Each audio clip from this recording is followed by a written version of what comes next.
Hi there, this is Matt with State of Flex, here with a review for Eli Roth's Thanksgiving. And I'm going to give you the good news up first. This is a good movie. This is easily Eli Roth's best movie to date. The bad news is that it also succumbs to a lot of the trappings and biggest flaws that Eli Roth showcases as a filmmaker. Let me explain. So, Eli Roth kind of grew to popularity through films such as Cabin Fever, but mostly through Hostel and its sequel. And he kind of gave rise to the whole genre, along with Saw, of the torture porn that stole the early 2000s. And it really kind of hung on there until like the early 2010s. And it's just an ugly side of filmmaking. Well, this is a slasher, and as a slasher, this film works exceptionally well. You have a well-constructed sort of throwback to the early 80s whodunits that you got a la Prom Night, Terror Train, and even to some extent the first Friday the 13th that did play a little bit like a whodunit, who is killing the camp counselors. That is kind of the same vein that this film kind of ushers you into, and I absolutely loved it. The atmosphere, the look, all of that works exceptionally well. But just as the Friday the 13th franchise did, this movie does become, there are very fun and inventive kills in this film. I enjoyed how people got maimed and murdered. That's kind of what you watch these slasher films for. However, similar to those Friday the 13th sequels particularly, they double down and show you in grim, gruesome detail everything. And that doesn't really vibe for me. It's just not my sensibilities. I'm not interested in seeing the puncture, oh my gosh, it went into you, shock.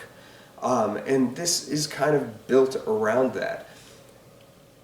The Eli Roth of it all is kind of the weakest element. I enjoyed the slasher narrative, trying to figure out who done it, and I largely enjoyed these characters. The ones you're meant to like, you really do kind of like. The ones you're meant to suspect, you really suspect, and the ones you're meant to like really hate, you hate with a grim, fiery passion. It's all down to the writing, which Eli Roth contributed greatly to. And all of this stems back from his trailer that he made for Grindhouse.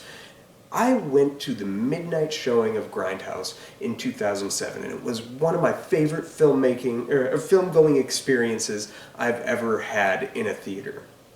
If you want to watch a movie with a lively, vibrant audience that is just kind of like interacting and engaging with the screen and everything happening before them, this is the prime example of a movie that did that.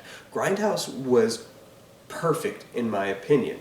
Now, the individual films have their flaws and stuff like that, but it wasn't designed to be that. It was designed to be a film-going experience, not a quality showcase of filmmakers Quentin Tarantino or Robert Rodriguez, or the filmmakers who contributed to the short films or trailers for fake movies within, who were Eli Roth, Edgar Wright, and Rob Zombie. But as a whole experience, the whole movie was amazing from front to back.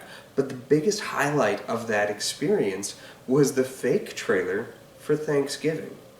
It blew me away. He captured the aesthetic of those early 80s horror films down to the film grain, down to the acting, and the asinine ways these characters kind of bring themselves together. It was pitch perfect, and Eli Roth was right to make that. And I think Eli Roth was right to write this with his co-writer, but I don't think he was right to make this movie as the director. I think we needed somebody like a Ty West that could have brought their filmic energy to pull something off, that's a little elevated above what Eli Roth can do, because his sensibilities are so focused on the grim, gruesome detail of the slasher, of seeing a person's exposed bone as they're dying, and stuff like that, the shock value of the murder, more than the, like, whodunit aspect therein. It's not as tight as a, say, Scream or any of its sequels in the way it presents its whodunit narrative. But what's there does work, counter to what Eli Roth is focusing his energies on. That said, this film is supposed to not be a direct representation of that trailer, though every single moment from that Grindhouse trailer is in the film. He has explained that this is a remake of the movie that never got made. And so he kind of tackled it like a reboot. And that is kind of neat. And I appreciated that. And I guess under that functionality, this does seem similar in the same realm of the Michael Bay Texas Chainsaw Massacre or Friday the 13th or Nightmare on Elm Street, except it's the best version of those films that you could possibly get out of them. I did like the cast. I keep talking about them. You have some really strong standouts. The lead actress is pretty compelling. Her name escapes me. Jeez, I'm sorry. That sucks.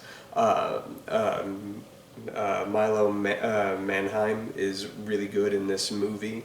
I also liked Addison Rae. I hear she's a TikToker. I have no idea who this human is. I'm not on the tickety talk. But she was good. I know a lot of people clapped back about her being in this movie and, oh, doesn't that suck? But I thought she was perfectly serviceable for this type of movie. She was good. You get Gina Gershon and Patrick Dempsey in kind of small roles, and they're really fun to see. It's a good movie. One that I recommend you checking out. It is currently on Netflix. I'd hoped to see this cinematically in the theater back when it came out, but time constraints just wasn't in my wheelhouse. However, this is also a fun movie to watch at home, not unlike finding those old 80s movies in the video store, going home and watching them with a bunch of popcorn and friends on a Friday night. This is a great movie to do that with. It is also a movie that kind of organically bakes in a sequel. And this might be the first time that I'm like more excited for that sequel than I am for anything else. It's been a long time since I've wanted more from a horror film and not thought, that was great, let's stop here and not continue.